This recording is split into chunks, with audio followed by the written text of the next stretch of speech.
definitely got our thing together, don't we, baby? Isn't that nice? I mean, really, when you really sit and think about it, isn't it really, really nice?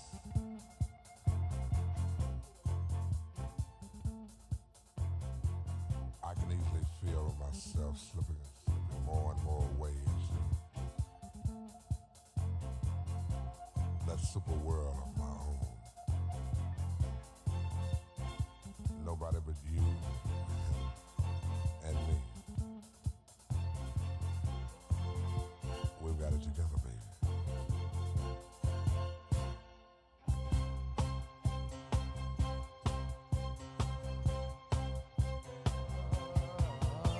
My first, my last, my everything,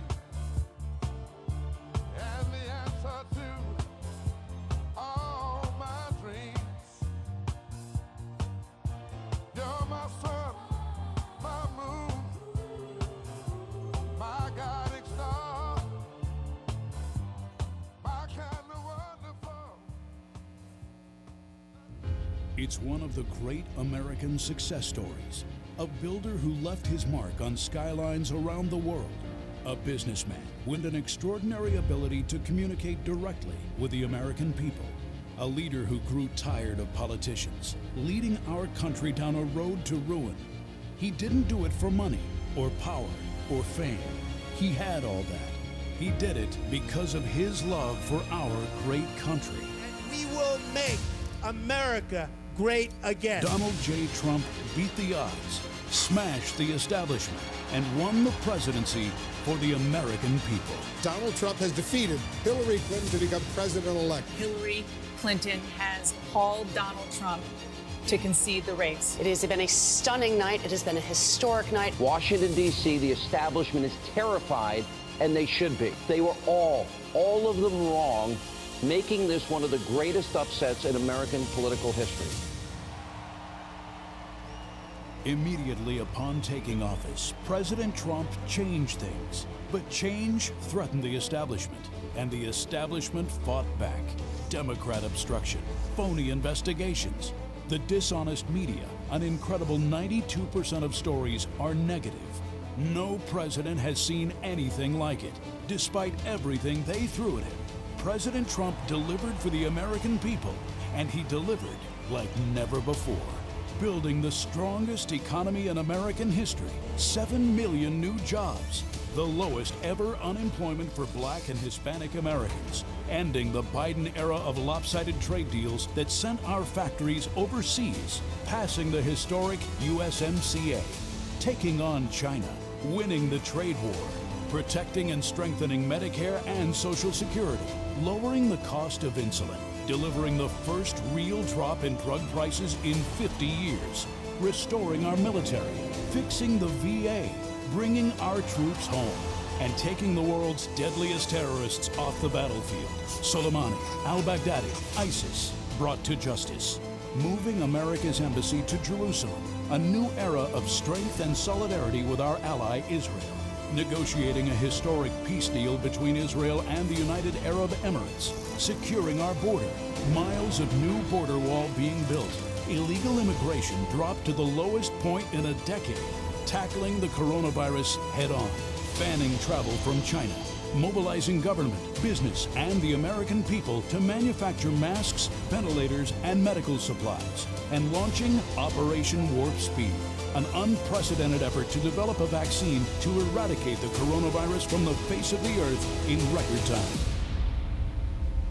President Trump has accomplished more for the American people in 4 years than any other president in history.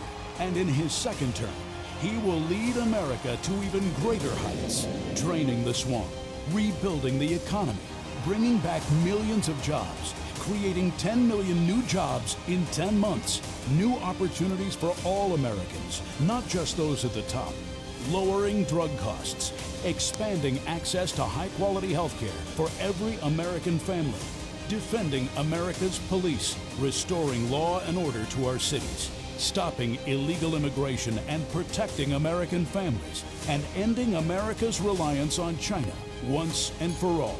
bringing back jobs and factories, making medicine and products in America again. President Trump will rebuild America's infrastructure, renew hope and our entrepreneurial spirit for a new generation, and restore the American dream. It won't be easy, never pretty. The swamp will continue to fight him every step of the way. But under President Trump, our families will thrive, our incomes will rise, our communities will be kept safe, our factories will flourish, our flag will fly high, our country will soar, and we will make America great again.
tripod for the bag? Can I swap the tripod for the bag? Yeah. I'm going to put my tripod in.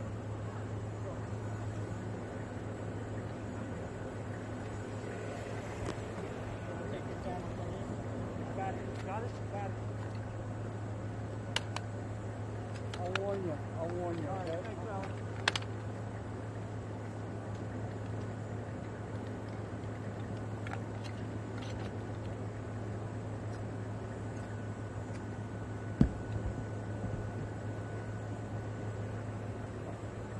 Door just open. Nobody knocking.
On the transmitter, 1 2 1 2 1 2 1 2 1 2.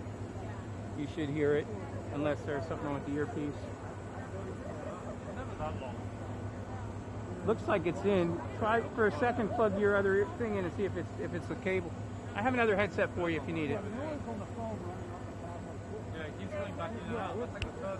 1 2 1 2 1 2 1 2 2 2 1 1. It's getting there. Maybe it's the earpiece. 1 2 3 4 5 2 3 4.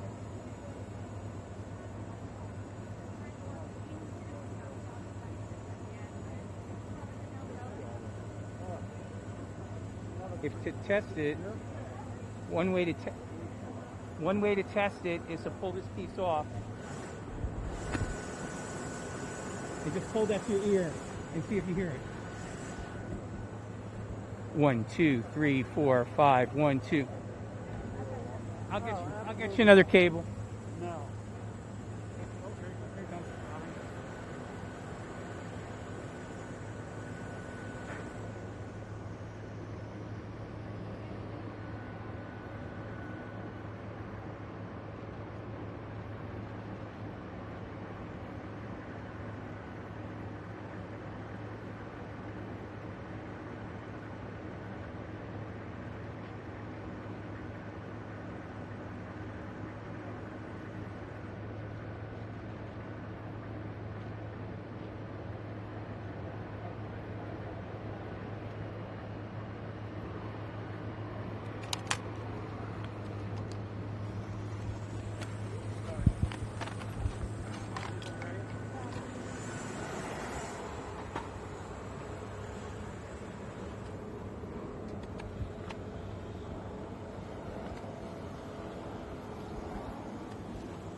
Come on, guys, gotta hustle.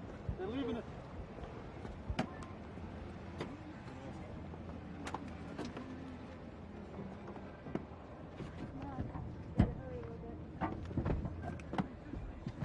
Okay, Brian, you there?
out of the woodwork, and they whispered into your brain. They set you on the treadmill, and they made you change your name. And it seems to me you lived your life like a candle in the wind, never knowing who to cling to when the rain set in. And I would have liked to know you, but I was just a kid. Your candle burned out long before your legend ever did.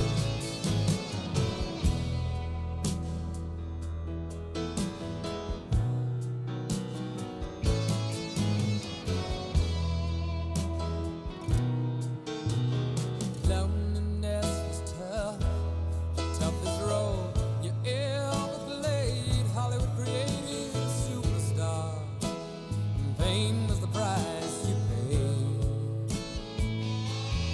Even when you died, oh, the press still hounded you. All the papers had to say was that Marilyn was found in the news.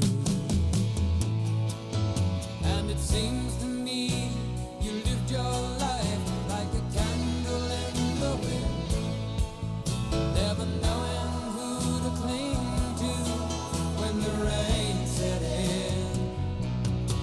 And I would have liked to know you, but I was just a kid. Your candle burned out long before your legend ever did.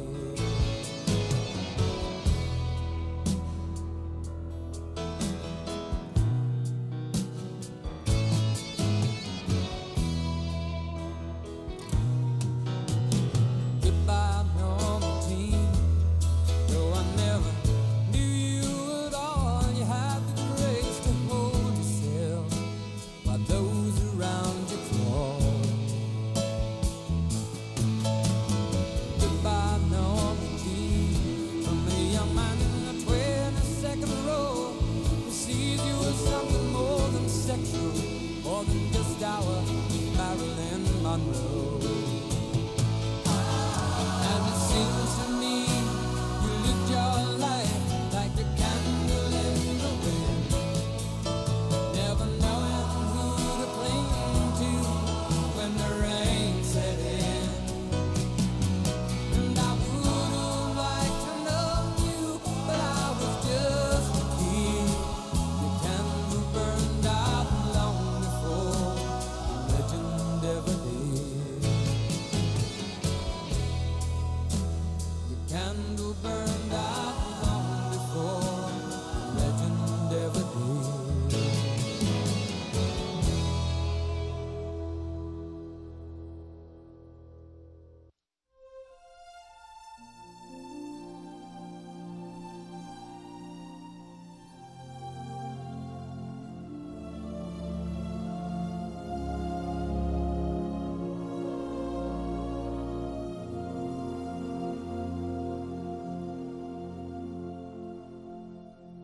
I pray you'll be alright and watch us where we go and help us to be wise in times when we don't know. Let this be our prayer when we lose our way.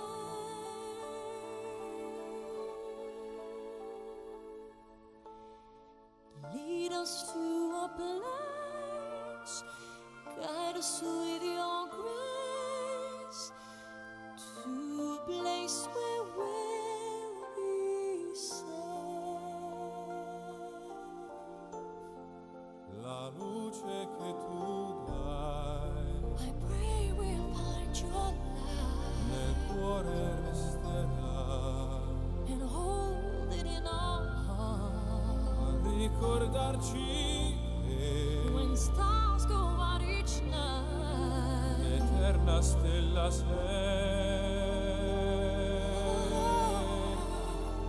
nella mia preghiera. Let this be our prayer. Quanta fede c'è. Which shall fill our day. Lead us to a place. Guide us with your grace. Give us faith so we'll be saved. Sogniamo un mondo senza più violenza, un mondo di giustizia e di speranza. Ognuno dia la mano al suo vicino, simbolo di pace, di fraternità. La forza che ci dà We ask that life be kind desiderio che and watch us from above. ognuno trovi amore We hope it's so we'll find intorno e dentro sé. another soul to love. Let this be our prayer. Let this be our prayer. Just like every child, Just like every child, need to find a place. Guide us with your grace. Give us faith so we'll be saved. e la fede che hai acceso in noi.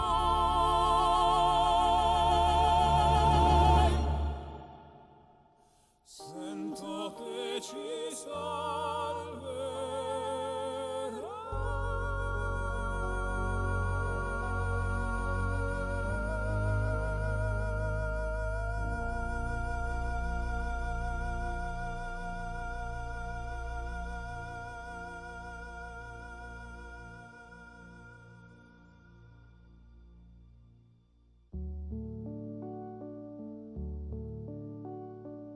Daylight, see the dew on the sunflower and a rose that is fading. Roses wither away like the sunflower. I yearn to turn my face to the dawn. I am waiting for the day. Now, old Deuteronomy, just before dawn, through a silence you feel you could cut with a knife, announces the cat who can now be reborn and come back to a different jellicle life.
bell of morning. A street lamp dies, another night is over, another day is dawning. Daylight, I must wait for the sunrise. I must think of a new life, and I mustn't give in.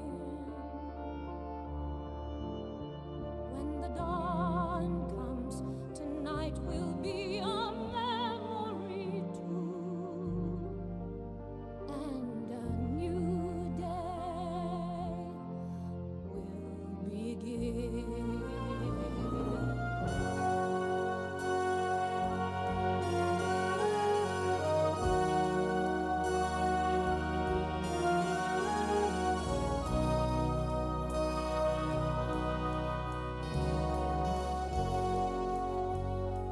Sunlight through the trees in summer, endless masquerading, like a flower as the dawn is breaking.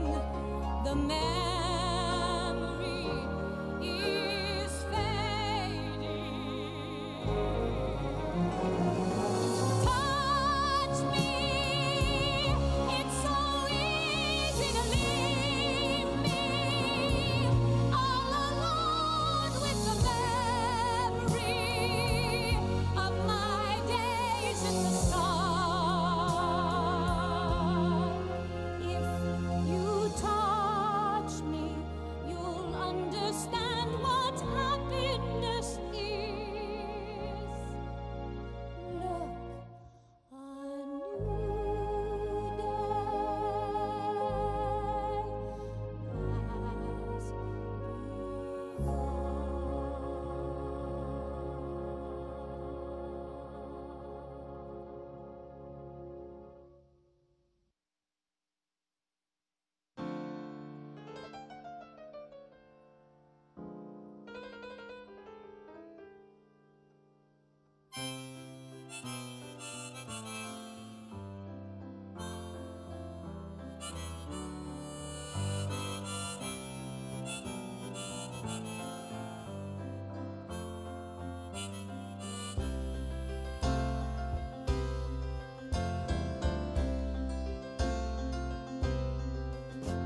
It's 9 o'clock on a Saturday. The regular crowd shuffles in. There's an old man sitting next to me, making love to his tonic and gin.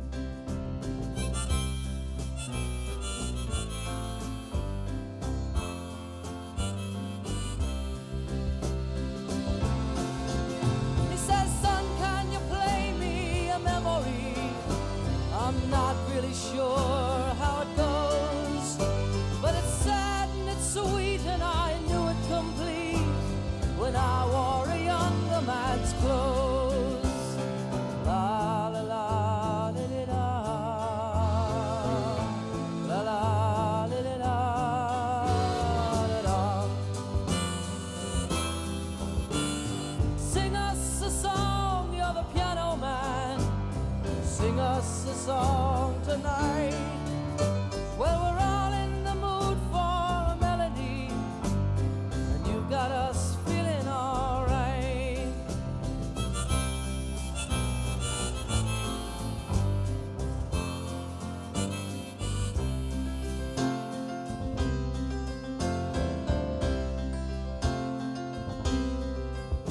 Now John at the bar is a friend of mine.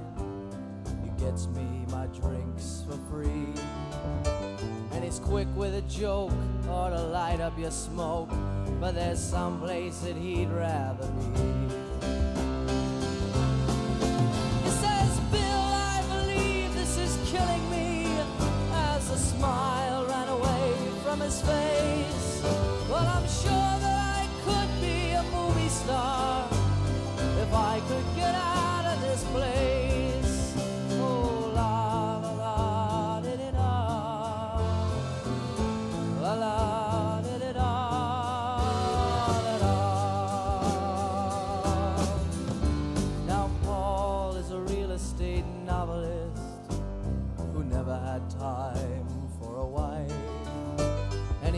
working with David, who's still in the Navy, and probably will be for life.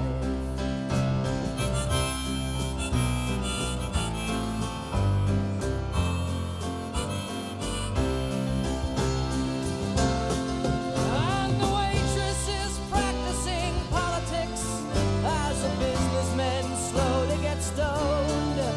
Yes, they're sharing a drink they call loneliness, but it's better than drinking alone.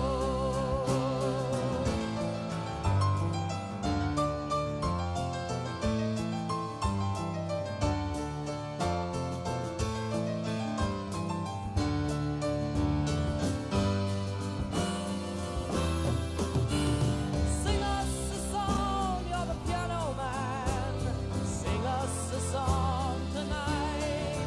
Well, we're all in the mood for a melody, and you got us feeling alright.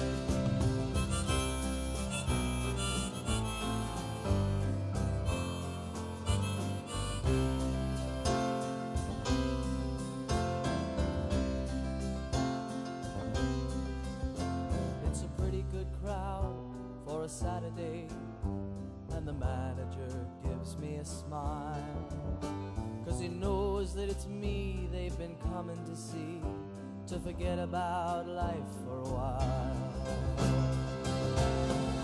And the piano, it sounds like a carnival, and the microphone smells like a beer, and they sit at the bar and put bread in my jar and say, man, what are you doing here?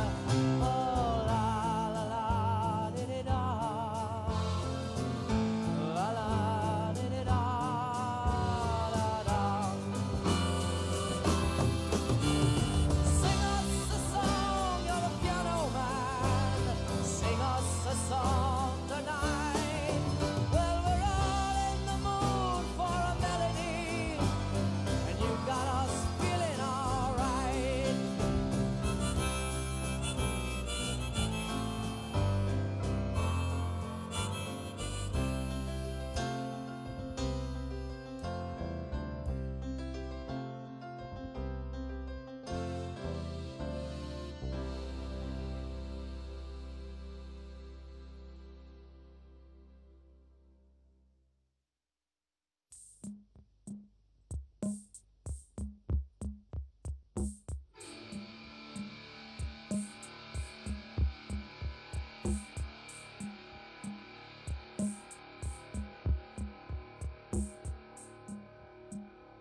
paid my dues time after time. I've done my sentence, but committed no crime.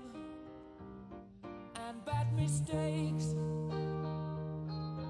I've made a few. I've had my shells and kicked in my face, but I've come through. And I need to go on. We are the champions, my friends, and we'll keep on fighting till the end. We are the champions. We are the champions. We are the champions. No time for losers, 'cause we are the champions of the world.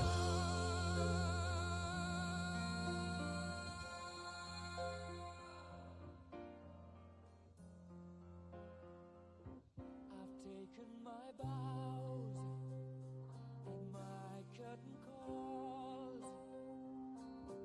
You brought me fame and fortune and everything that goes with it.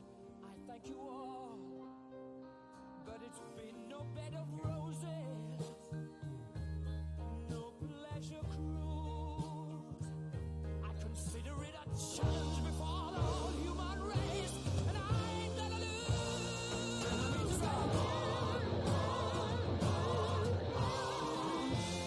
We are the champions, my friends, and we'll keep on fighting till the end. We are the champions. We are the champions. No time for losers, 'cause we are the champions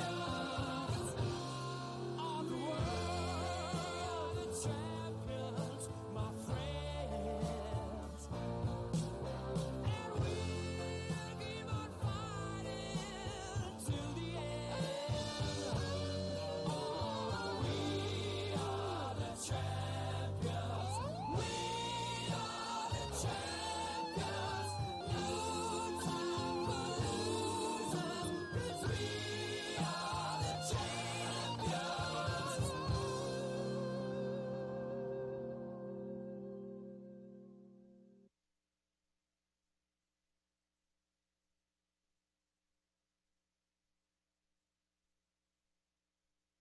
Ladies and gentlemen, the President of the United States, Donald J. Trump.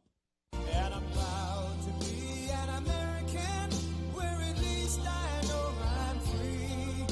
And I won't forget the men who died, who gave that right to me. And I gladly stand up next to you and defend her still today. 'Cause there ain't no doubt I love this land. God bless the USA.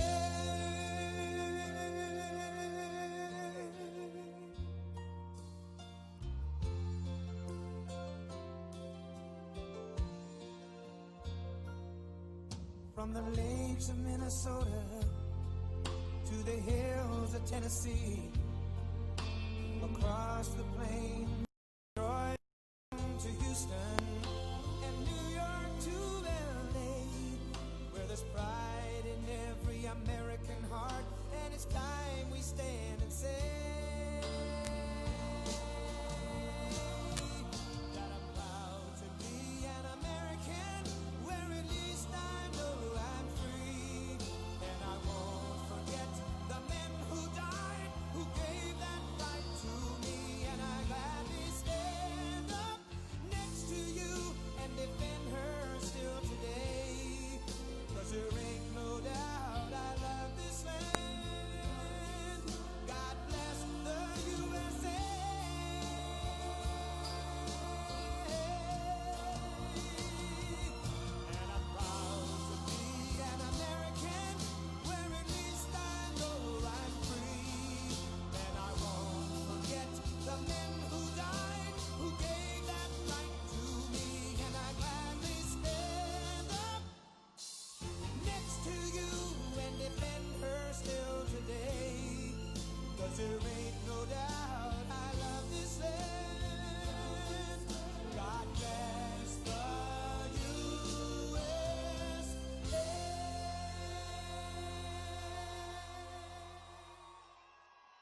Thank you very much. Thank you.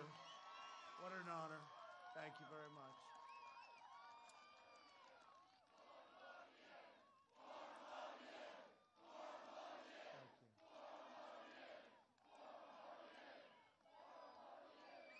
Thank you very much. Thank you. We love this section of the world. It's a beautiful section. We appreciate it very much. And I'm thrilled to be back in the great Commonwealth of Pennsylvania so much. Thank you. This is the state where the story of American independence began. It's the state where the American Constitution was signed. Think of that. And 3 days from now, this is the state that will save the American dream.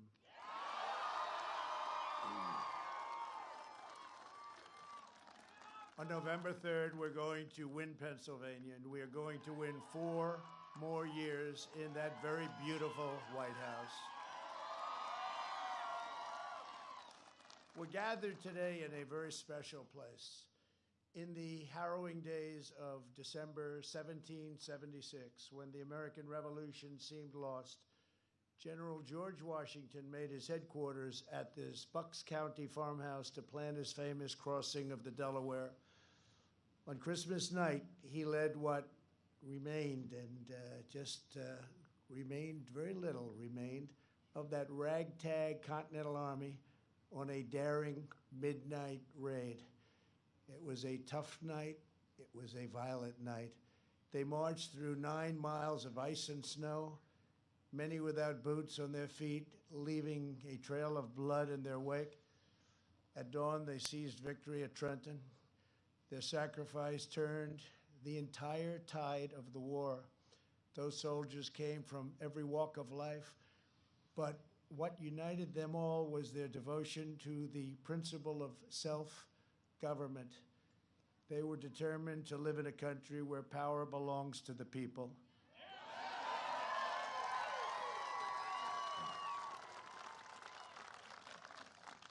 That priceless inheritance is at stake just 3 days from now, and a great red wave is forming.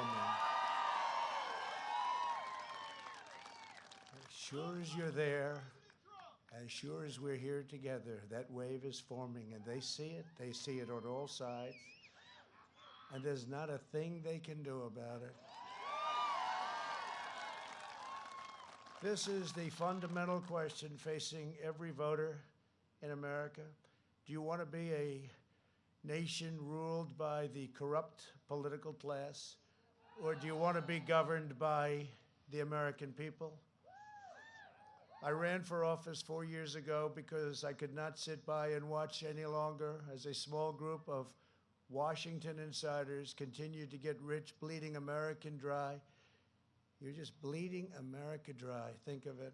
Closing our factories, opening our borders, outsourcing our industries, and letting foreign countries ravage our middle class. Career politicians spend trillions of dollars fighting foreign wars while letting our own cities crumble and decay. Here in Pennsylvania, you know this bitter and very painful betrayal all too well, better than most. The corrupt Washington class launched an economic war against this state. For decades, they targeted your steel mills, shut down your plants, and sent millions of your jobs overseas, all while lining their pockets with special interest cash. And no one embodies this betrayal and treachery more than Joe Biden.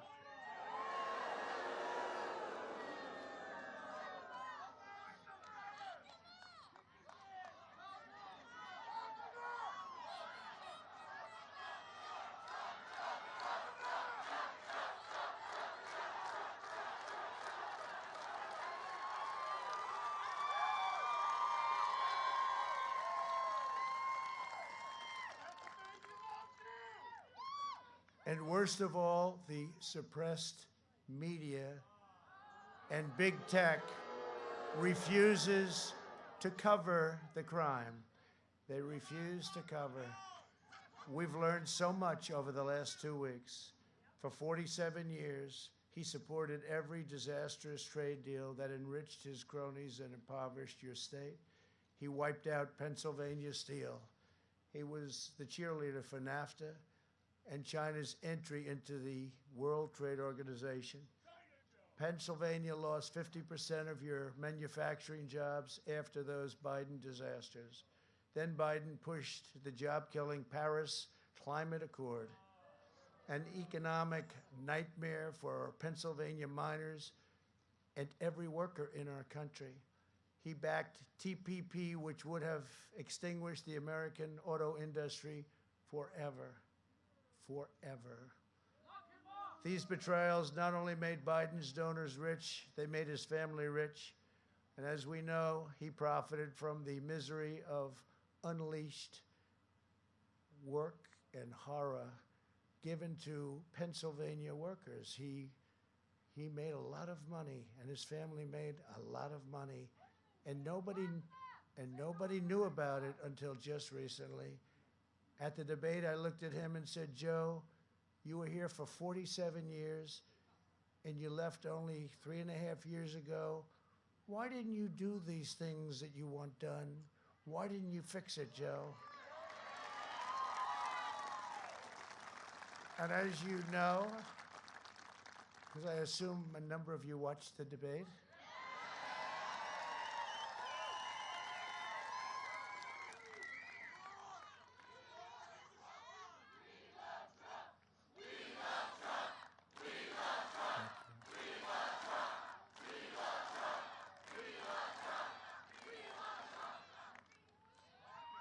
but as you know, he just looked at me and shrugged.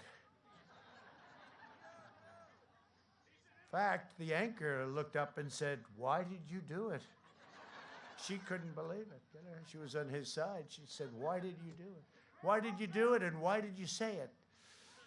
In 2016, Pennsylvania voted to fire this failed and corrupt political establishment, and you voted for an outsider as president who is finally putting America first.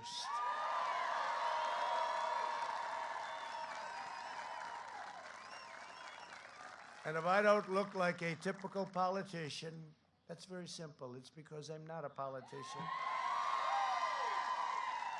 If I don't always play by the rules of Washington and the Washington establishment, it's because I was elected to fight for you, and I fought harder for you than any president in the history of our country.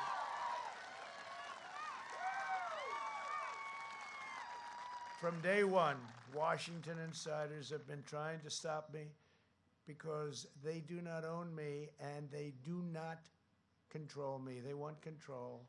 They don't like what I'm doing. They don't like what I've said to the big pharma, the drug companies, the #1 lobbyist in the world, #1 lobbyist in our country. They didn't like that I instituted favored nations so that we now pay the lowest prices in the world for prescription drugs instead of the highest prices in the world. If these corrupt forces succeed in electing Joe Biden, Washington will see to it that another outsider never becomes president again. It'll never happen again. And nobody has done in 3.5 years, nobody, no administration, no president, what we've done and what we've accomplished. And it's not even challenged. Nobody even challenges that. They'll take back control, and they will never, ever give it up. This once-in-a-lifetime opportunity to beat the corrupt politicians will be lost forever, and they know it. They're fighting so hard, and they hate what they're seeing because they're not looking at fake suppression polls anymore. Now they're looking at the numbers that are pouring in, and they don't like the numbers that they're seeing in Florida and in Ohio and in North Carolina.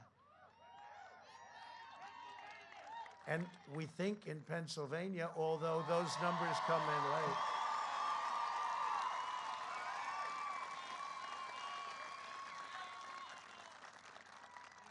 We think in Pennsylvania, they don't like it. They don't like it. They don't like what they see. And I just want to tell you that we have really, things have worked out so well for our country. Nobody had any idea that anything like this could ever happen.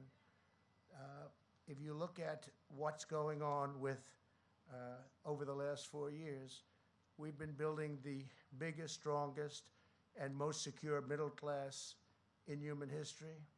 We built the most powerful military anywhere in the world. And over the next 4 years, we will make it even stronger, stronger like nobody thought even possible. Do not be intimidated by our opponents' angry and menacing tone, because if we were, we would never have been able to accomplish what we've accomplished. In truth, they are actually terrified of you, the people. They're terrified.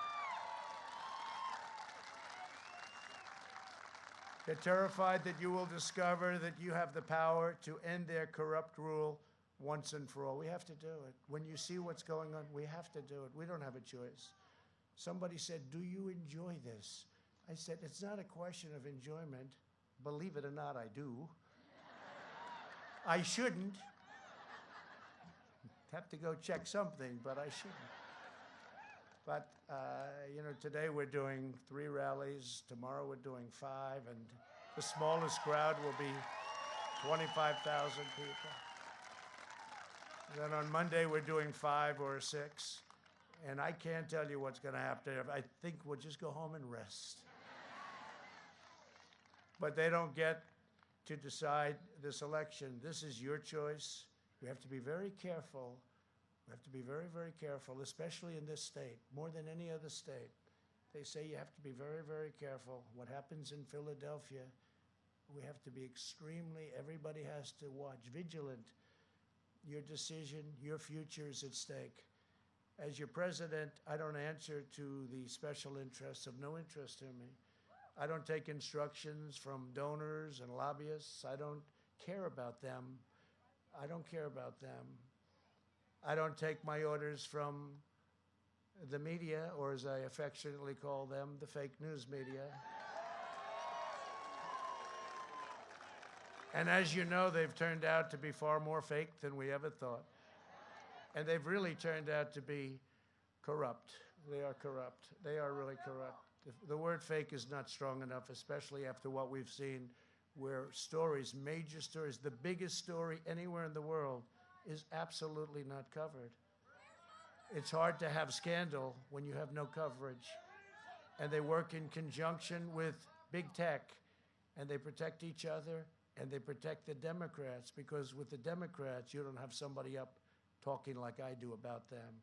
So they can do whatever they want, and this will only lead to very bad things. I do what is right for America. I do what's right for America. It's made me a lot of enemies in Washington, but I wear their opposition as a badge of honor. Winston Churchill once said that it was a nation that had the lion heart. I had the luck to give it the roar. I gave it the roar, and there is a roar, and people hear it all over. They heard it 4 years ago, loud and clear. Probably the biggest thing to happen. They talk Brexit, they talk many, numerous things, but this is always number one. What happened? 2016, and I will say, 2016 was an incredible, earth-shaking event. But 2020, and I never thought I'd say this, 2020, what we're doing right now through Tuesday, what we're doing is far bigger. It's far bigger. I never thought I'd say it. I never thought 4 years ago, and you never did either, somebody would say that this is going to be the most important election, perhaps in the history of our country. It's really amazing. The greatest threat to American democracy is the concentration of power among a small group of unelected special interests, the big tech CEOs who have been put in a position by us giving a law to them, Section 230. We've given them that power. And you know, that can be taken away. That can be taken away. And probably has to be taken away. I see it better than all. I see it so obviously. I see it because of what I do on social media. For me, it's very easy to see. I see things that nobody would believe. The corporate media and the mega donors in Washington and Silicon Valley, they're all lining up behind an opponent that's going to do whatever they tell him to do. That's sleepy Joe Biden. It could have been the greatest. You know, if you look, we look at the amount of money that he has raised, hundreds of millions, $300 million one month. But I could have been the greatest of all time. I could have been the greatest political fundraiser because as president, all I had to do was call Wall Street, the big banks. I could have called the oil companies. I could have called all of the big companies. And every single one of them, and I know many of them, would have given me whatever I wanted. But I chose not to do that. And we did plenty. We have plenty. You can only buy so many commercials, you know. When the airwaves are full and you can't buy any more, I'm saying, where are we going to spend it? Although we did spend, in our case, a lot on ground game, which they, I think, forgot to spend. As much money as they have. They're screaming in Florida, where's our ground game? Where's our ground? Well, it takes a long time. You know what? It took us a year and a half to build that ground game, so we'll see how it all works out. But they didn't do that. They decided to go a different route. But they took in massive amounts of money. I could have taken in much more than that. They did 350. I could have done that within an hour. The president is calling. He'd like you to send $25 million, please. Who's going to tell me no? Nobody. But the problem is when they call in 6 months needing a favor that's worth billions, it's very hard, especially me being a loyal person, not a dishonest person, but a loyal person. It's very hard for me to say, no, I don't want to take his call. No, his or her call. No, I don't want to do it.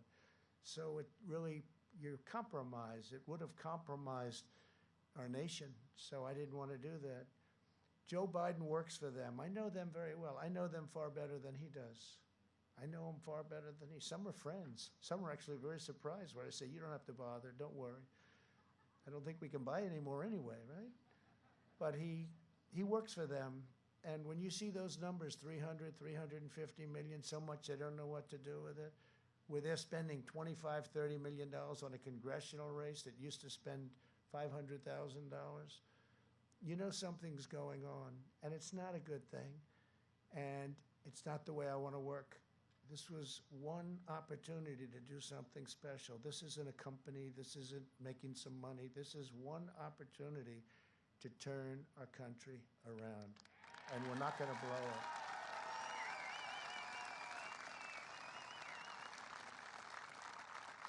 So he works for them, not for you, and it is I who work for you. I am working for you. It's like, not used to that too much, but I've gotten used to it. And we have this great opportunity together, and our people tend to vote in particular state. You tend to vote on the 3rd. I could say go in and early vote.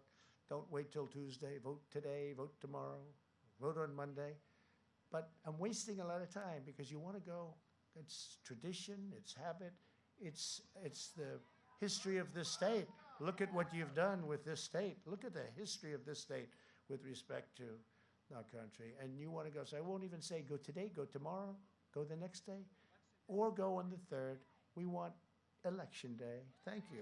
Election day. And we have others like that too.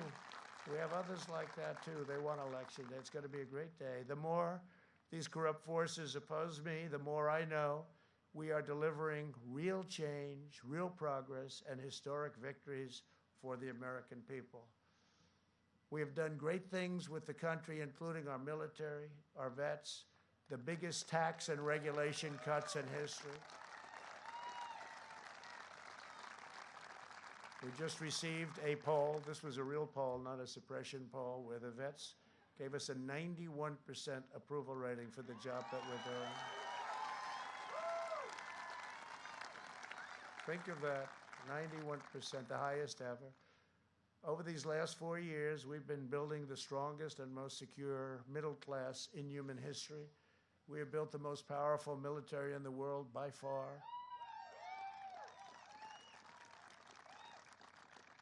Nobody has ever built what we've built. And when I came in, we had a depleted military. We had old planes. We used to get parts by going to the airplane graveyards and taking the old parts out of old planes that were sitting there rusting in the sun and crazy weather where they store them in the deserts.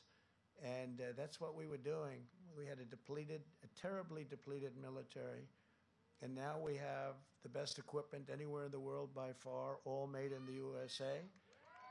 And as I say, we are the envy of every world.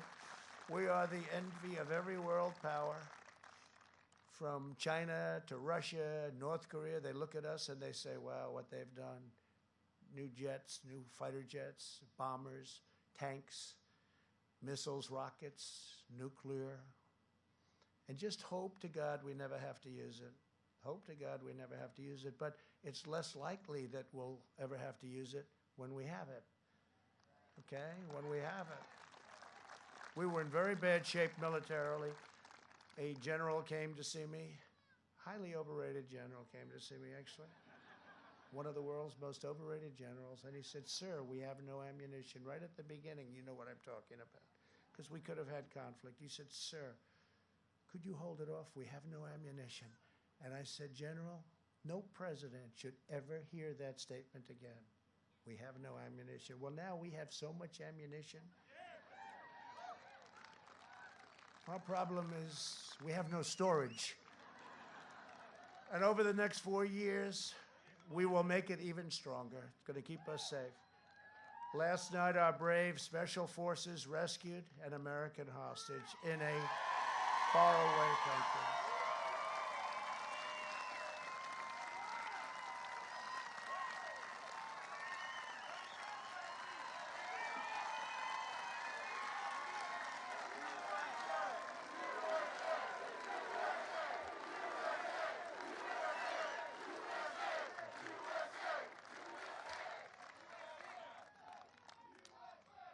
So incredible people.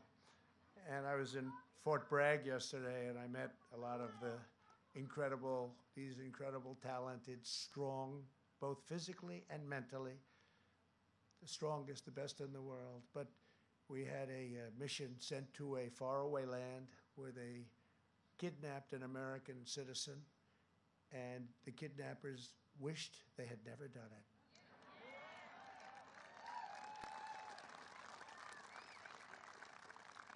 And they went in with a large group, 0 casualties. We got our American citizen, young man, we got our young man back. But the other side suffered gravely, I can tell you that. Our nation salutes its courageous military, which brilliantly executed this operation. Very few people would have been able to do it. It was very complicated and very complex, tough area.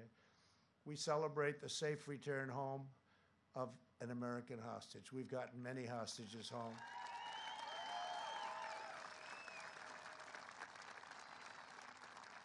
And I pay nothing, can't pay.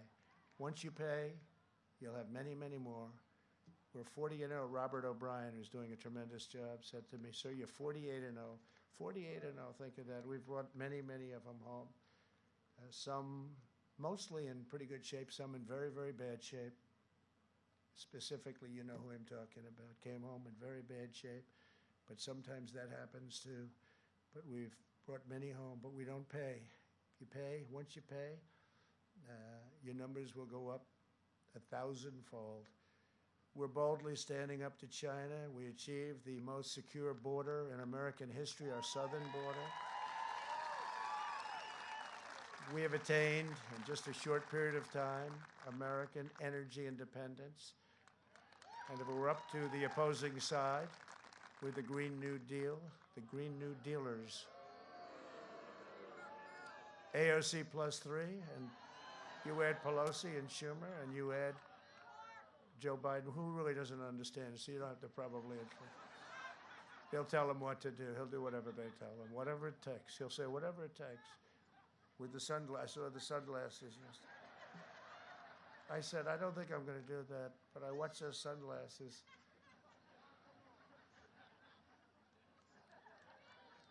I don't know. To me, it didn't work.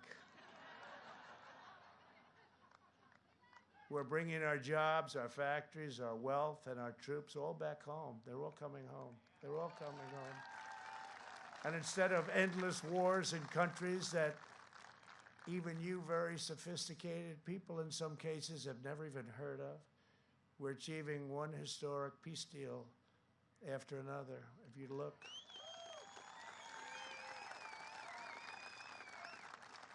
Middle East, we already have 3 signed up. We have many countries want to sign. We're signing them rapidly. And even with Kosovo and Serbia, we're doing a trade deal with each, a routine trade deal. When I heard about it, I said, wait a minute. They've been killing each other for decades. They've been killing and killing for decades, each other, fighting all the time. We're doing a trade deal. They want it.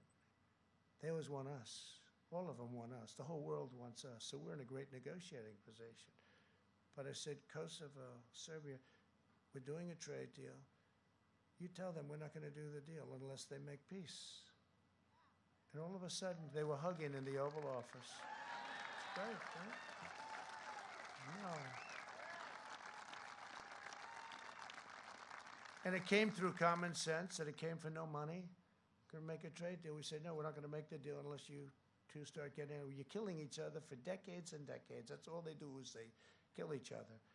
And when I saw the 2 leaders hugging in the Oval Office, and there was I think they were exhausted, frankly. I think it was time. It was time, but somebody had to say, do it. Just seemed to make a lot of sense. I said, wait a minute, let's do it, and we did it. So I'm very happy about that. And thanks to our administration's unprecedented mobilization, we're now just weeks away from a mass distributing of a safe vaccine. We're really, we've got it. We've got great companies, Johnson & Johnson, Moderna, Pfizer, all with a vaccine, all with the little different versions of it, some similar concepts, but, and many other companies, and we're ready, we'll have that. And we will have it, but even if you didn't, I say it drives them crazy, we're rounding the turn. We're rounding that turn. We're rounding it. And our economy went down less than any economy anywhere in the world, and it went up faster by far. You know, they keep hearing about Europe. Well, they're not doing nearly as well. Seniors will be first in line for the vaccine, and the vaccine will be free because it's not their fault. It was China's fault. China did this to us. And our vaccine will eradicate the virus and end the pandemic once and for all. Americans will return to school and to life. By slashing red tape and cutting bureaucracy, we're producing this vaccine in record time. If Joe Biden were president, you wouldn't have this vaccine for 4 years. And he had his chance with the H1N1, he calls it in reverse, swine flu, which was a disaster. We've moved heaven and earth to produce the vaccine ahead of schedule and manufacture hundreds of millions of doses in advance, all ready to be shipped. And we have our military is going to be shipping it. Logistics, we have a general, that's what he does. He delivers troops. He said, sir, this is easy. We'll get it done very quickly. It's the most advanced medical operation anywhere in the world and in history. Thanks to the therapies we've accelerated, we have already reduced the mortality rate 85%. Think of that, down 85%. And our excess mortality rate is 40% lower than Europe's. And Europe has done a good job. It's a very brutal thing. Everyone thought Germany was doing great. They're not doing great. Right now, you see what's going on over there with France, again, Spain and Italy. But we're doing great, but we just don't get credit for it. We don't get credit. And I don't want the credit personally, but I want the generals and the admirals and our great Vice President, Mike Pence, who worked so hard, and all of the people on the task force, and Jared Kushner, what he did, he's here someplace. But he was fantastic on the ventilators. You know, ventilators are very, very complex. Oh, look at that, Jared. And he wants no praise. He couldn't care less. He truly couldn't care. Thank you, Jared.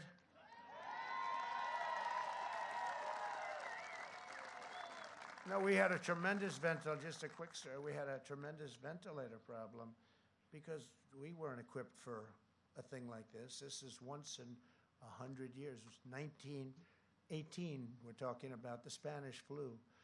And we weren't equipped for that. And all of a sudden, we're getting calls. We need 40,000 ventilators, like in New York. They needed far less than that, but they needed many, many ventilators. And other states are calling. We need ventilators. And it's a very complicated piece of equipment, as you can imagine, with pipes going down, heavily computerized. And people didn't know what to do, making them on a mass scale like this. Hospitals had very few of them. And Jared called up some of his genius friends. His brother's one of the most important people in Silicon Valley, smart family. They called up and they had these super brilliant young men come in. I mean, some of them were wearing undershirts. They were wearing a baseball cap. How much are you worth? About $1 billion, sir. Still, they had founded companies, sold their companies, but they were brilliant. One of them had roller skates on. And they wanted to throw him out of the White House. They said, sir, there's a kid here, undershirt and roller skates. I said, yeah, he's worth $2.5 billion. You know? But Jared called a whole group of people down. And to them, to us, to all of us, a ventilator is very complicated. To them, it's like the simplest machine they've ever seen. And they went to the automobile companies where they had excess plant capacity, and they went to various companies, and we started producing, within a short period of time, ventilators. And this story is just never told, and I don't think I've ever told it, not in this detail. We started producing ventilators in a short period of time at a level that nobody thought was thousands and thousands of months. Nobody thought was even possible. And a relatively short period of time after that, all of our hospitals were sent tens of thousands of ventilators, tens of thousands of ventilators. Great companies, very big companies, the car companies, very big companies. They did a fantastic job. They'd line up with a small ventilator company. And we make the best ventilators. I mean, they say they're the best. And they were sent all over our country. And think of it, and that was done so quickly. But these brilliant young people were able to do it. Regular people you could never do a thing like this. So we made thousands a month, and not one person, think of this, in our country, not one person who needed a ventilator didn't get a ventilator. How incredible is that? But they won't tell that story. And that's not me, that's Jared and a whole group of very brilliant people, together with the military and with a lot of our great companies. We've had a tremendous relationship. It's the biggest mobilization since World War II, and it was an incredible job. Now what we're doing is we continue to make thousands a month, and we're sending them to foreign countries who are desperate for ventilators and would have no idea. There would be no way they could ever get them, including, we send them to France, and we send them to Spain and Italy, but we send them to countries in Africa who are really having a terrible hard time. And we're sending thousands of them to other countries. And I just think it's a tremendous story. And it's something that we did that we're very proud of. And it's something that nobody talks about. You don't hear the word ventilators anymore.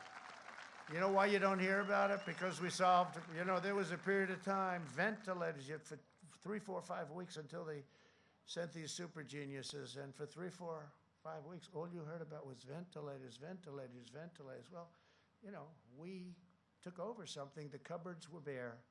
They were bare, or essentially bare, but they were bare. And the hospitals in the States, the cupboards were bare too. Nobody was prepared for a thing like this. They could have been, they should have been. But now all over the world we're sending them, and I think it's just a tremendous story, I really do. It's a story that's untold. You'll probably never hear about it again. And as soon as we started making all of these thousands of ventilators, you haven't heard the word ventilator? Just like, and there's one other quick story, the wall, the wall, the wall, that's all you heard. Trump promised the wall. Will he ever give the wall, the wall, the wall? And then now the wall is going to be completed very quickly. We have over 400 miles of wall built. And now you never hear the word wall. They never say, oh, he got the wall, he did it. And we built it exactly to the specifications of the Border Patrol. And they were tough specs, I will tell you. I said, how about concrete plank? No, sir, we need steel, we need rebar, and we also need concrete. Oh, that's great. But we got it built, and they have to have vision. They have to have slats because they have to be able to see through what's on the other side. You can't have, and you know, once you realize this, I mean, they're right. So we built it to those specs. Very, very, I've done an incredible job. We're doing 10 miles a week. We'll be finished very soon. But you never hear about the wall anymore, you know? Now, if it was a failure, if we couldn't get it done, it would be brutal. It would be a brutal time for you, President. Because of our relentless efforts, the recovery rate right now on COVID or the China virus or the China plague is 99.7%. Take the vote. 99.7%.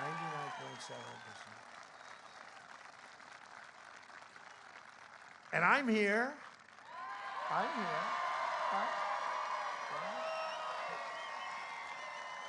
here. And these two great people whose property we're using today, what a historic property. And all I know is they said, we just drove up the road. They've been here a long time, but not as long as George Washington, right? But they've been here a long time, and they said, and you've probably, many of you said, do you see the crowds along? It looks like Broadway, except it's slightly more picturesque. Slightly more picturesque. But it's thousands and thousands of people lined all the way down to the highways. It's incredible. And they're all waving flags. Most importantly, they're all waving flags and they're proud of our nation. And I guess it has something to do with Pennsylvania. I'm going to be here all day today. But no, it's a beautiful sight, and they were very proud. And thank you very much for everything you've done. We're allowing younger, healthier Americans to resume normal activities while strongly protecting the elderly and those at high risk. And we're making the powerful antibody treatment that I received available to anybody that needs it free. Free. Wasn't their fault. But I had that, and I didn't feel good. I said, what's going on? And test positive. And I couldn't, I'm the President of the United States. I couldn't bury myself in a basement of the White House, as nice as it is. I actually got this here one time. It's very nice. Like you would expect. It's a beautiful basement. It's in the White House. Very solid basement. But I couldn't do that, and I couldn't put myself in a beautiful room upstairs, beautiful bedroom, and stay there for a year and a half. I'm the president. And I'd go to meetings, I'd say, that's a lot of people. And then one day, that happens. And I said I wasn't feeling good. And the doctor came in, and great doctors, great White House doctors, Sean, and they came in, they said, sir, you've tested positive. I said, tested positive for what? And they said, for COVID, for COVID. He actually used the term COVID. He's more politically correct than I am. I said, that's not good. But I didn't feel good, and we went over to Walter Reed Medical Center, which is phenomenal. I see the work they do in young men coming back so bad, and women so badly wounded. I see what they can do, and nobody can do what they can do. And Johns Hopkins was great. We had a lot of doctors gathered around, but I didn't feel good. And they gave me something, Regeneron, and Eli Lilly makes a very similar kind of a thing. The concept is based on antibodies. And I woke up the next morning, and I felt so great. I wanted to rip that Superman shirt open. And I wanted to come back. I wanted to start doing a new trade deal and campaigning simultaneously. They said, He said, sir, how about taking it easy for a couple of days? But no, it's incredible. What we've been able to do is, and I don't even know, maybe, now I'm saying, well, probably wasn't the drug. It's just that I'm in such perfect physical condition. And I'm very young. If you're young. So I said that, and CNN got very upset right there. Like that. Their camera just went off, the light. They got upset. They said, he is not young and he is not in perfect shape. I said, I'm a great physical specimen. They didn't like it when I said that. They don't like those kind of things. No, but I don't know. Maybe I helped. I don't know. But I can tell you, it's incredible what they've been able to do. And I think it did help a lot, frankly, because I got out of there fast. I could have gone out a lot sooner, too. I wanted to go out almost immediately. They said, nice and easy, please, sir. But it shows you, maybe I serve as an example. First Lady got it also, and she's better. She's perfect. And Barron Trump, right? Barron got it. My young boy, he's 14 years old, and my young tall boy, I say, he's very tall. He's a good guy, good-looking guy and strong, so he has it. They say, sir, Barron tested positive also. I said, wow. Then I go, this was at the beginning, I say to the doctor about like 12 minutes later, doctor, how's Barron doing? Oh, he's okay, sir, he sloughed it off. I said, you know why? They're young and the immune system works. That's why I say, get back to school. Get back to school.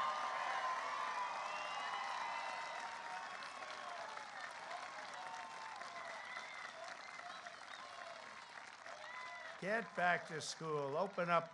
Open up the state, Governor. Open up this state. And don't take advantage of those ballots, Governor. Don't do it. Don't do it. We will terminate the virus with science, medicine, and groundbreaking therapies and cures. I watched Joe Biden speak yesterday. All he does is talk about COVID, COVID. He's got nothing else to say. COVID, COVID, COVID. We agree. We agree. It's serious. So we've done an incredible job. And at some point, they're going to recognize that. At some point, I said we've done an A+ job, but I give ourselves a D or maybe an F in terms of public relations. But now I'll start talking about it a little bit. When Joe Biden was vice president, his failed approach on the swine flu was, as I said, a total disaster. And his chief of staff said that he had no idea what he was doing. I don't know why this guy said this. And now they're thinking about bringing him into the administration. I guess probably this was maybe before the flu came along or something, because I'm saying, why would he say this?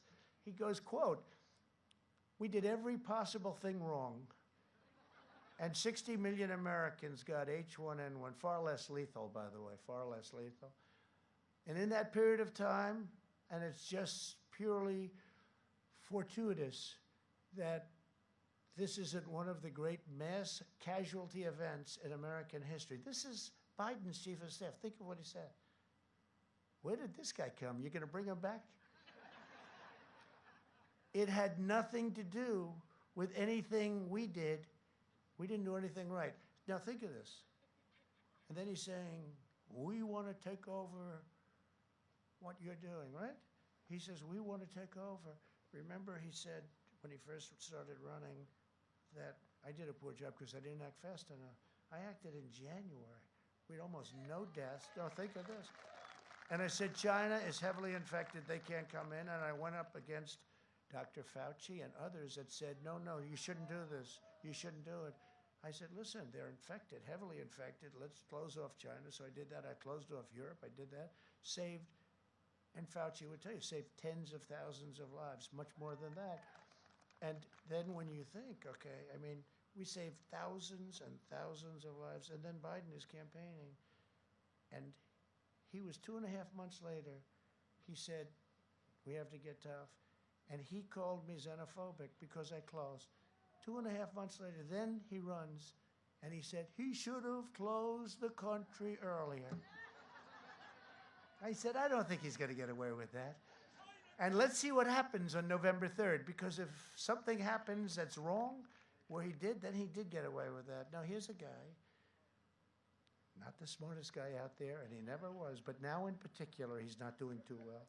But here's somebody that says that I didn't act early enough, and for 2.5 months, he was scolding everybody, saying that they shouldn't have closed off China, they shouldn't have done, and that nothing bad is going to happen. But remember the statement from that was his chief of staff made that statement. We mourn for every life lost to the China virus and in their memory and their sacred memory. We truly do. We weep, we mourn. It should have never happened. We will defeat the virus and emerge stronger and more unified than ever before. That's all we can say. We're going to be more unified than ever before. Our economy is now surging back faster, better, bigger, and stronger than any nation on earth. We just had the best quarter of economic growth ever recorded by more than double, a 33.1% increase, more than our great number from 1952. That was the number we bet, but more than double. And you know what? The press is refusing to talk about it. It's not even a major story.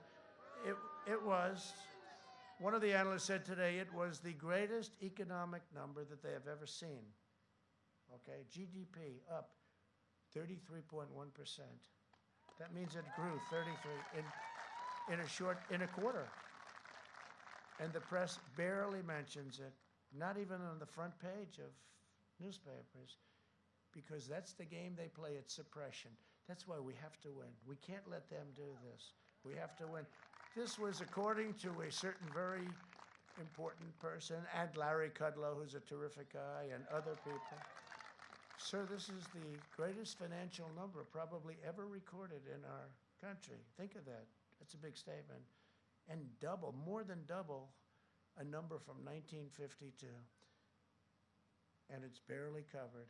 And that's only for one reason, because they want us to do very poorly on November 3rd. They don't want to tell the American public about this.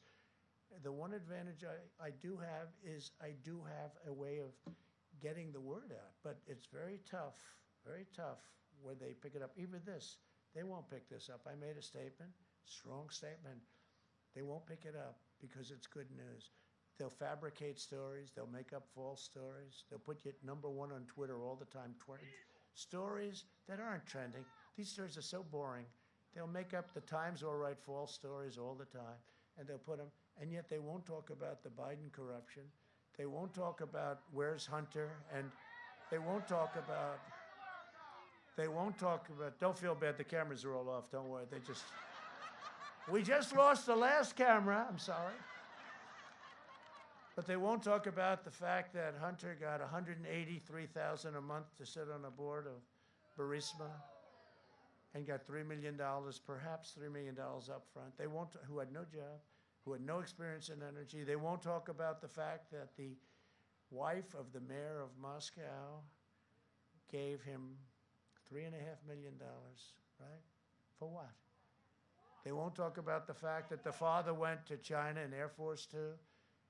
Where's Hunter was with him. I put his first name, his real first name is Ware. We're going to make it Ware. Where's Hunter was with him. And in 10 minutes, he walked out with $1.5 billion to manage, which is millions of dollars in fees, millions and millions. And they won't talk about the fact that he was going for the big one next with China. He asked for $10 million a year for introductory purposes. In other words, he was going to introduce people. $10 million a year. This is a payoff, that's all it is. And they won't talk about the fact that the father was the big guy. To me, he's not a big guy. He's not a big guy. Little guy. He's very slight.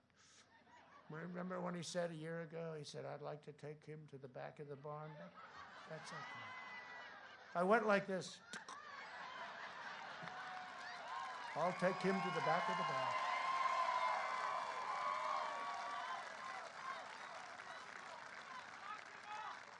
The glasses.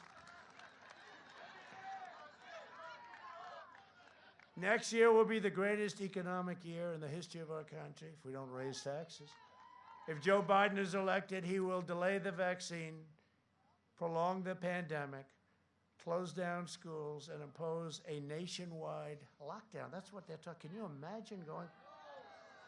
And we're making the greatest comeback of any country by far, and they're actually talking, he's talking about a lockdown. He has no clue, but he's talking about it. That's his only plan, to make you a prisoner in your home, a prisoner in your own country, and under the Biden lockdown, the recovery will be totally killed. The economy will crash. Country can't afford it. The people can't afford it, but country can. Can you imagine? I mean, your state has to open up, too. All Democrat governors, you, Michigan, North Carolina, I mean, they're all Democrat governors. And they're probably doing it because they want to affect the election. You know, they're probably doing it by November 4th, they'll announce, we've decided to open up Pennsylvania. The Commonwealth of Pennsylvania will be opened on November 4th, you know? No, because it can't be. They can't be so stupid, what they're doing to people. And the countless people that will die from depression and drug overdoses and suicide and abuse and really a deferral of medical care. There'll be no school. There'll be no graduations. There'll be no weddings, no Thanksgivings, no Christmas, no Easters, no 4th of Julys. There'll be nothing. Will be nothing. And you know, one thing we've learned very recently, everyone likes the computers and the laptop, and oh, we can learn from the computer, you don't have to go. Well, now we've given it the all-time mass test, right? A child being in a classroom, or if you're older, a campus, even a college campus, but a child being in a classroom cannot be replaced by a computer. It can't. It doesn't work. It's no good. And they're losing, you know, potentially years out of their life, and it's the important years, it's the development years, but the computers don't work. They're okay, but they're a small percentage, and that's come out loud and clear. Telehealth, great, it's been incredible. I think it's a 7,000 increase percent, and telehealth has been really great. It's gonna have a great future, but not education. They have to be in their classroom with other students, and they have to find their way in life. And no future, this is no future for what they're doing in Pennsylvania, what they're doing in other states. This is no future for American youth. It's going to have a long-term impact on them. Biden's plan will destroy America. My plan will destroy the virus and make America greater than it's ever been.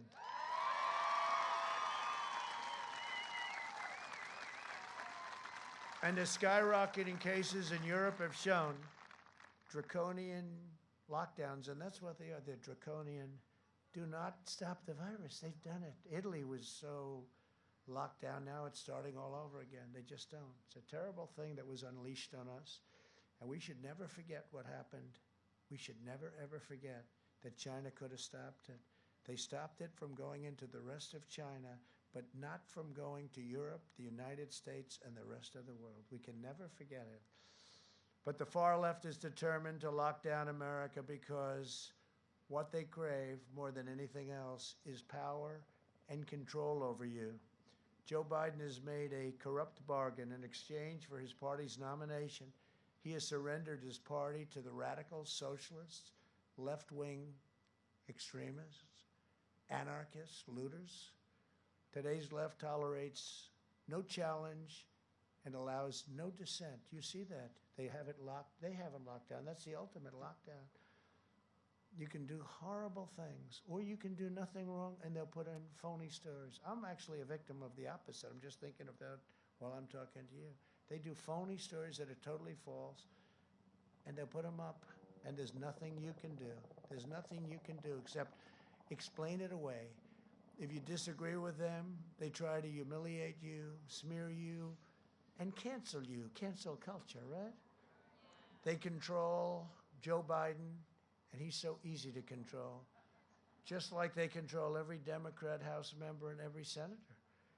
They purge newsrooms of reporters who do not swear allegiance to their false narratives. You've seen some reporters are extremely upset. They end up getting absolutely decimated. They censor stories that reveal the corruption of their chosen candidate. This is what's happened now, and nobody's ever seen anything like it. Everybody knows that it's incredible. Nobody's seen anything like it. You don't read anything. You go to the Times, there's no story in it. You go to the Washington Post, you go to ABC, you go to NBC, the worst of all, in my opinion, NBC. The home of The Apprentice made them a lot of money over the years, right? But they were bad. They were very bad. CBS has been terrible.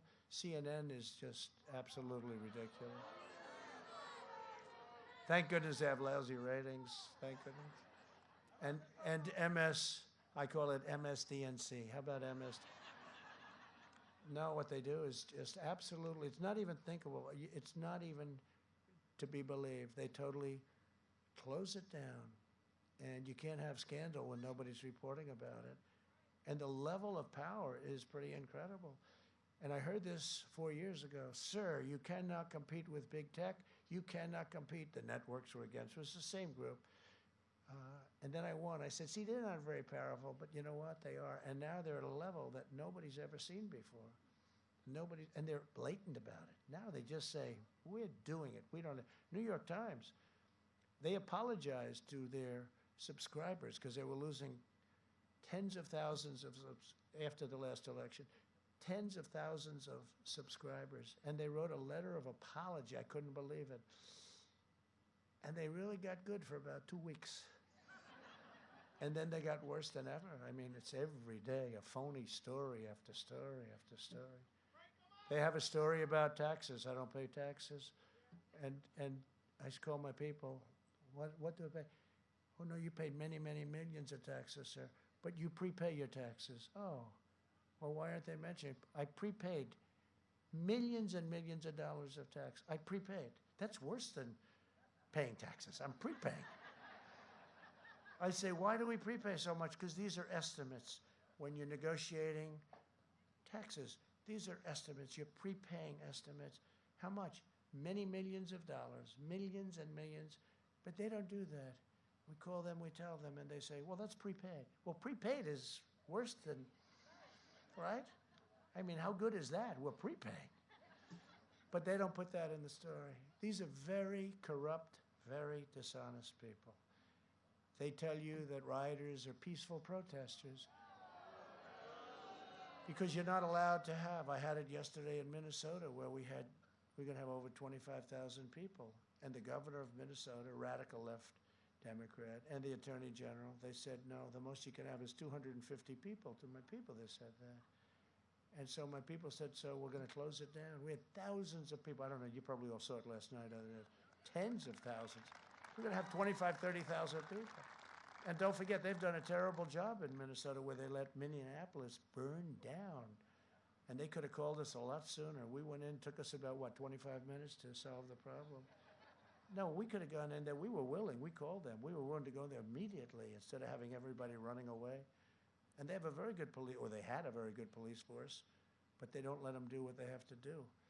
And they shut it down. They said, no, you can't have 25,000, but you can have 250 people. And I said to my people, no, let's go.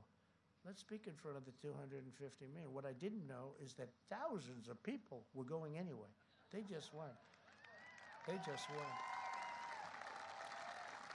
And I think that had I done a regular rally with, because we're getting 25, 30,000 people, we're getting much more than that at some. Nobody's ever seen anything like this. Laura Ingraham had a show last night. She said, I've worked for everybody. I've worked for Reagan, and nobody's ever seen anything like what's happening. It's a great thing. It's an incredible thing. This is supposed to be a little special speech, but you've never seen anything like it. Nobody's ever seen it. And what happened is, I think because of what they did when they said, we're going to silence his voice, it turned out to be a much bigger voice. And I think we now are going to, 1972, Minnesota hasn't been won.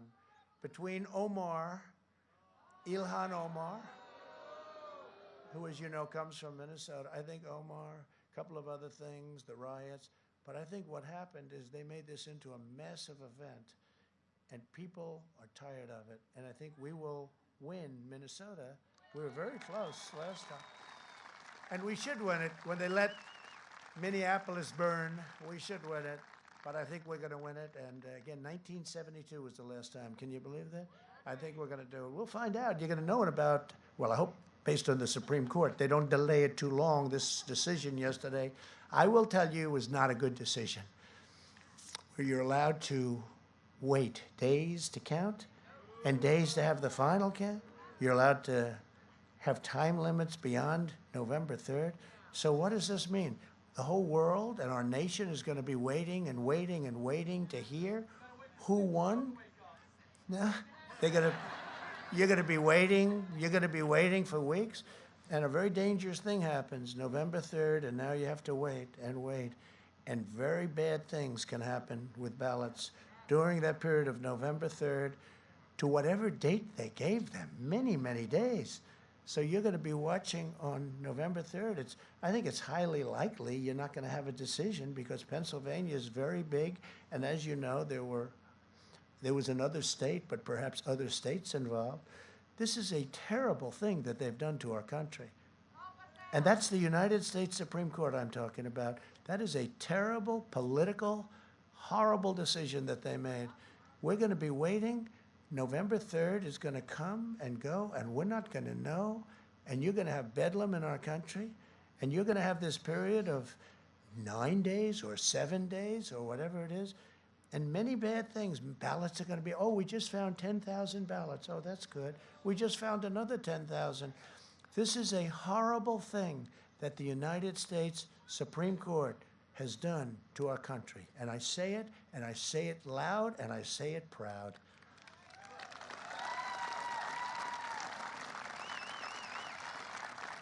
We have to know who won.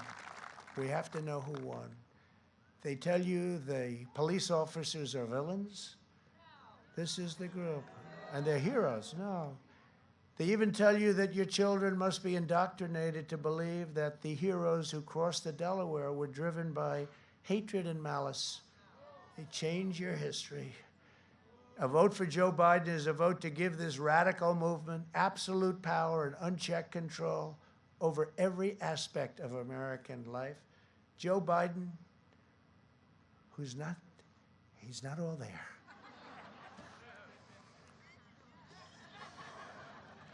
You should get a little bit larger frame, don't you? No, I know those glasses. You got to get a little. I'll tell him. He doesn't want to have people look at that surgery on the eyes. It didn't work out.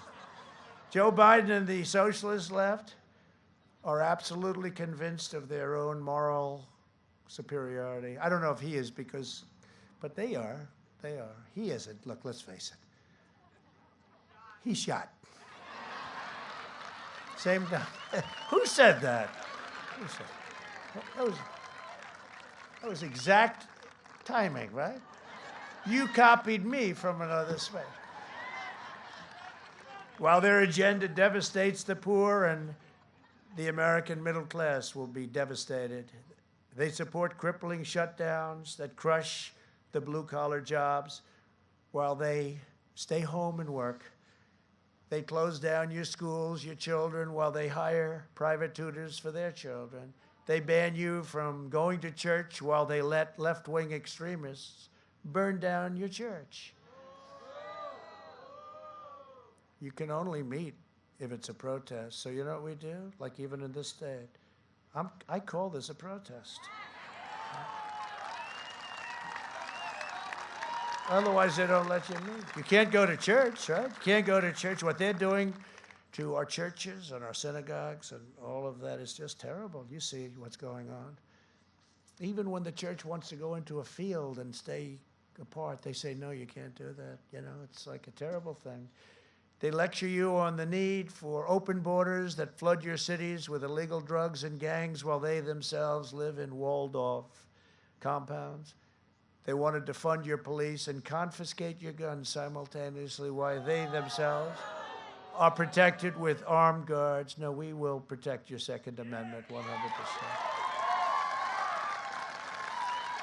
There is only one way to preserve, protect, and defend the American way of life. You must show up on November 3rd, okay? Don't worry about the first for a second, because I know you too well. The Biden-Harris economic policies of increasing taxes and regulations, biggest tax increase in the history of our country is what they're proposing, would pulverize our middle class. Their plan is projected to hammer the typical American family's income by over $6,500 a year in the Wall Street Journal.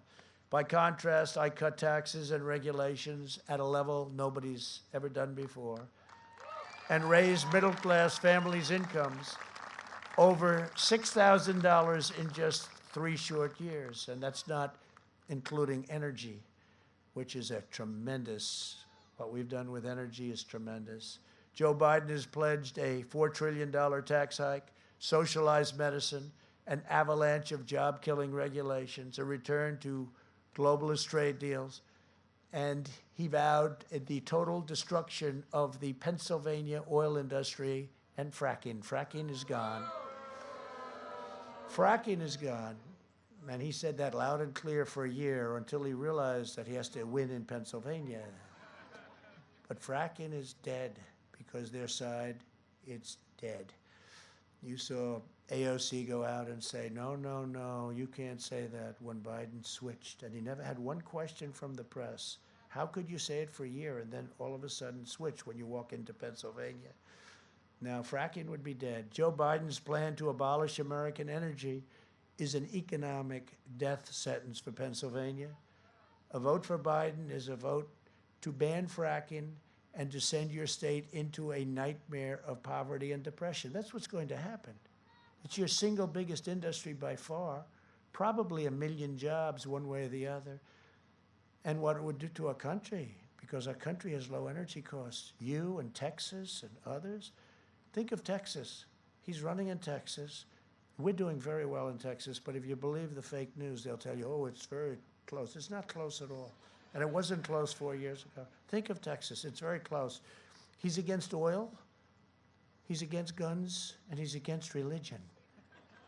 And then they say, Texas is very close. Think of that, right? He's against oil, guns, and God. Texas is very close. Too close to call. I don't think so. I think Texas is going to be very strong for us. Can you imagine going into Texas, say, we're going to take your guns away, and by the way, we're going to close up every oil well that you have? Well, vote for me. Vote for Joe. I don't think so. I don't think so. If Biden wins, there will be no fracking, no oil, no natural gas, no jobs, and no future.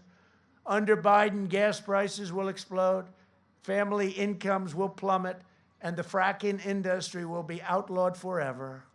Forever. With your vote, I will cut middle-class taxes even more. I mean, we cut them at the highest level in the history of our country, even more. And you saw what it did. That's why we're coming back so quick, because we have a strong foundation, a base. And I will always defend and promote Pennsylvania energy, and there will be no more lockdowns. We're not going to have lockdowns. We will never lock down again. Joe Biden would appoint the most radical left-wing cabinet in history. Beto O'Rourke will be in charge of gun confiscation. Elizabeth Pocahontas Warren will be in charge of the United States Treasury, according to what they say. AOC +3 will run the climate policy. I wonder if she ever even took a course in climate. I don't think so. Because it's the... I didn't say it, you did. This can only happen in Pennsylvania. Don't forget, I went to school here. You know, he was sort of, he likes to throw around the Pennsylvania thing. Look at it differently. He abandoned Pennsylvania. He went to Delaware, but I'm not blaming him. He was 9 years old or something, so we can't blame him for that, right? But he left Pennsylvania. Now, I went to school in Pennsylvania, as you know. Representative Ilhan Omar will be running Homeland Security. How do you like that? Who knows? I just said that one, but you know what? I wouldn't be surprised. Ladies and gentlemen, we're pleased to announce Ilhan Omar to run national security. She's going to be guarding our border. where we just had the best numbers we've ever had, by the way. People can come into our country. We want them to come in. They have to come in legally, and they have to come in through merit. Just imagine the insanity that will ensue if Pelosi is Speaker, Schumer is crying Chuck, Majority Leader, Kamala Harris. She makes Bernie Sanders look like a very strict conservative. You have Kamala, got to say the name exactly right or they excoriate you. So you have Kamala running the White House. Well, she already said that, right? She said that it's the Harris-Biden administration. He actually said, that was scary. He said, under the Harris, I never did that. I never said under the Pence-Trump administration. And I love Mike Pence. You know what? But I said, Mike, that far we can't go. But I never said. But he said it, you know, he made a mistake. He also said he's running for the U.S. Senate 2 or 3 times. He said, I'm a proud Democrat. This is like 3 or 4 times. I'm a proud Democrat running for the U.S. Senate. I want you to. And we said, no, Joe, you're running for president. Oh, okay. Is this whole thing, I mean, can you believe that this could only happen to me? And how are you doing? We're tied. We're tied. How the hell? How can I be tied? We're tied. He said 4 times. The other thing he does badly. Haven't done it yet. I hope I never do. But he'll be making a speech in Ohio. Ladies and gentlemen of Iowa, it's proud to be. The worst is when he's making one in Miami with the palm trees. The beautiful palm trees. Ladies and gentlemen of Ohio. No. No, he's made that many times. And you know what I always say? Winston Churchill was a great, great orator, right? Amazing orator. Amazingly, because he was a stutterer in his life. He was a stutterer in his life, became a great orator. You could give a speech equal to the best that he's ever made. And if you made the mistake in saying, welcome, like we're in Pennsylvania, it's great to be in New York. It doesn't matter how good your speech is. It's over. Just walk off. It's over. But he does it all the time, and nobody ever says it. No, he is shot. Under my leadership, we achieved, and he's not a nice person. You know what, if he were a nice person? They do commercials on me that are so false, like with the soldiers. That's the biggest insult to me of anything that's probably ever happened, like with the soldiers and other things. They're so false, based on a phony magazine, an Obama-type magazine that's doing badly. They did a commercial, and we notified them, and we had 26 witnesses, real witnesses, and every one of them is furious. But he's not a nice person. So because he's not a nice person, I don't mind saying exactly what I'm saying, which, as you know, is the truth. He was never considered smart in his prime. But now he's really off. And you can't have him as your president because he'll destroy our country. He'll destroy our country. And it probably won't be him because by the time he gets sworn in, he'll be pretty much like it'll be over. 25th Amendment, you think they were talking about me? No, they weren't talking about me. When she brought that up, they're talking about how to get Kamala in there as fast as possible. And nobody treated him worse than her. If you looked at the debate, now Kamala was failing fast. You know, she was going down like a rock. Normally you pick somebody that's going up, not one that, she didn't even make it to Iowa, right? But nobody spoke worse about him, and that's the one that they picked. But they want to get the radical left. They'd love to get her in, and that will be a very, I don't know if you can ever come back from a thing like that. You know, I'm not sure that a country, you look at Venezuela, you look at what's going on, where it was the richest, it was so great 20 years ago, and now they don't have food, they don't have water, they don't have medicine. Under my leadership, we achieved the most secure border in American history, the wall. Biden's plan to admit unlimited low-wage foreign workers will slash incomes, surge unemployment, and devastate the middle class, all to enrich the globalist donors. As president, my only special interest is you. That is true, my only special interest. To protect our national security, I also suspended the entry of refugees from foreign nations compromised by terrorism. Just call up President Macron, as I do often, and ask him what's happening over there. You saw those horrible attacks this last week, more than one. We're keeping radical Islamic terrorists the hell out of our country, if I have your approval. Biden has pledged a staggering 700% increase in refugees. This is a deal made between Biden and Bernie Sanders, Crazy Bernie. The manifesto, we call it. This is a document, a very thick document, naming things that they're all horrible. But they've agreed 700% increase in refugees from the most dangerous and violent terrorists, hotspots anywhere on earth, including Syria, Somalia, and Yemen. These are some of the most dangerous places in the world. 700% increase. This is agreed to. This isn't like, oh, this is talk. This is a manifesto. It's a document. He's also vowed to terminate our national security travel bans, allowing for unlimited migration from war zones and terrorist havens. Biden's extreme migration policies will open the floodgates to terrorists, jihadists, and violent extremists. You don't have to worry about it. Just get out and vote on November 3rd. Under my administration, you know, I had the ban passed, right? And it was approved by the United States Supreme Court. There, they did the right thing. Under my administration, the safest of our families will always come first. That's safety. We want safety.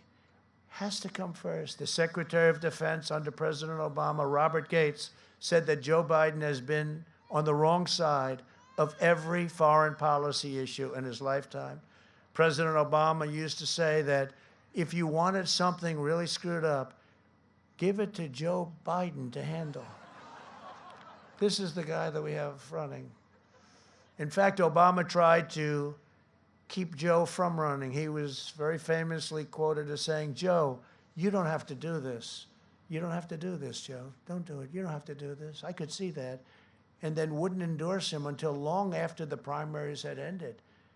And Joe is lost. Think of it. He wouldn't endorse him. He was a vice president, wouldn't endorse him, made all these terrible statements, wouldn't endorse him. And then even after he won, it was months before he endorsed him because he didn't want to see it happen. I think he's probably the most surprised person on earth, Obama. And they said, sir, Obama's going to start campaigning for him a couple of days ago. I said, that's okay, that's good. He campaigned for Hillary. How did that work out?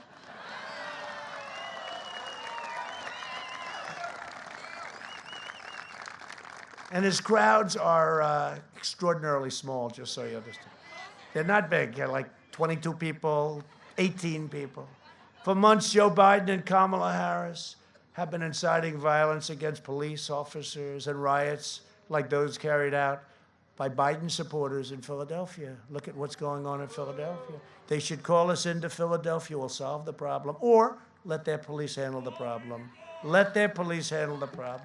If elected, the Democrat ticket will pass legislation to end cash bail, create sanctuary cities nationwide, and defund police departments all across America. In a second term, we will increase funding for law enforcement. We will hire more tough-on-crime prosecutors to put violent offenders behind bars. For 47 years, Joe Biden betrayed African Americans at every turn. He took your votes, he took you for granted, and then he shipped away your jobs and flooded your cities with cheap foreign labor. He devastated black families with his 1994 crime bill that really locked up tens of thousands of African-American men with unfair sentencing, and he called African-American young men super predators all the time. He would say super predators, a name that has always been something. There has been no name that they've hated more. They hated it with Hillary Clinton, and they hate it with Joe Biden. Super predator, the term super predator, that was his term. He forged close relationships with pro-segregation lawmakers, and his trade deals decimated the black middle class. Joe Biden cares more about refugees living thousands of miles away than he does about black Americans living in Philadelphia, Milwaukee, Detroit, Baltimore, Oakland. He's done nothing. And then he says to me, oh, we should do this. I said, Joe, again, always, it's so easy. 47 years, but he left. It was only 3.5 years ago. So this wasn't a long time ago. I reversed the injustice of Biden's crime bill by signing landmark criminal justice reform, prison reform. And under our recently announced Platinum Plan, we will create 3 million new jobs for Black Americans, increase access to capital, restore safety to every neighborhood, and we will deliver school choice to every parent in America. School choice. And I'm also fighting every day for Hispanic Americans. This week I announced our American Dream Plan, and we're doing very well with Hispanic Americans. You see that? They're saying, what's going on in Florida, right? They like me and I like them. And we're doing very well with the Black community. They like me now. They're getting to know me better, but I've always liked them. The American Dream Plan, which creates over 500,000 new Hispanic-owned small businesses and jobs, and going to be fantastic for our Hispanic Americans, great people. My administration is also standing proudly with the people of Cuba, Nicaragua, and Venezuela in their righteous fight for freedom. Biden sided with the brutal socialist and communist regimes. You saw what he did. You saw that horrible deal that was made with the United States by Obama and Biden. I don't think Biden probably was too involved. You want to know the truth. Keep him out. But it was a terrible deal. It was like the Iran deal. Here's $150 billion for nothing. As long as I'm president, America will never be a socialist country. Will never be.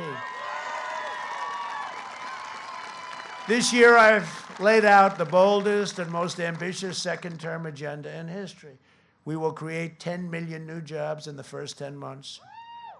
2021, we will have 10 million jobs. Over the next 4 years, we will make America into the manufacturing superpower of the world. We will expand opportunity zones. We will bring home our medical supply chains. They're all coming home. And we will end our reliance on China once and for all. We will defend religious liberty, the right to life, and the right to keep and bear arms.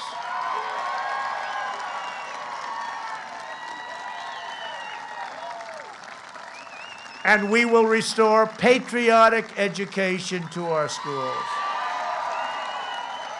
In our debate last week, Joe Biden said that America has, quote, never, ever lived up to our founding ideals, right?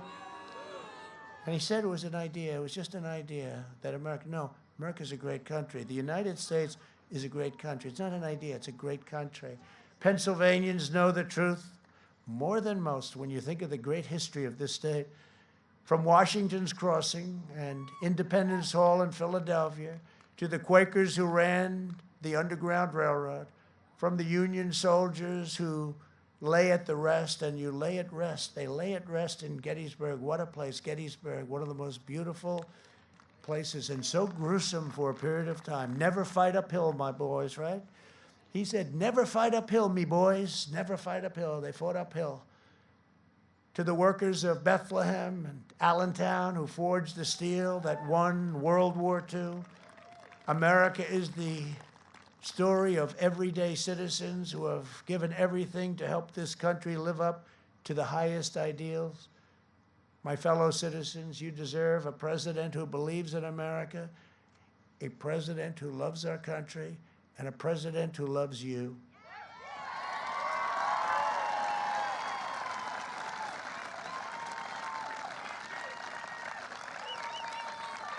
Everybody knows that Joe Biden is not equipped to lead America.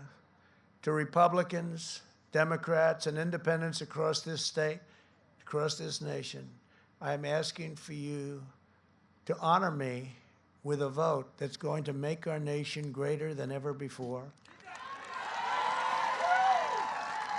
I will continue to fight for you with every breath in my body. And with your support on Tuesday, we will show the world that for our country and for our children and for the incredible people of Pennsylvania, the best is indeed yet to come. Thank you very much. Thank you.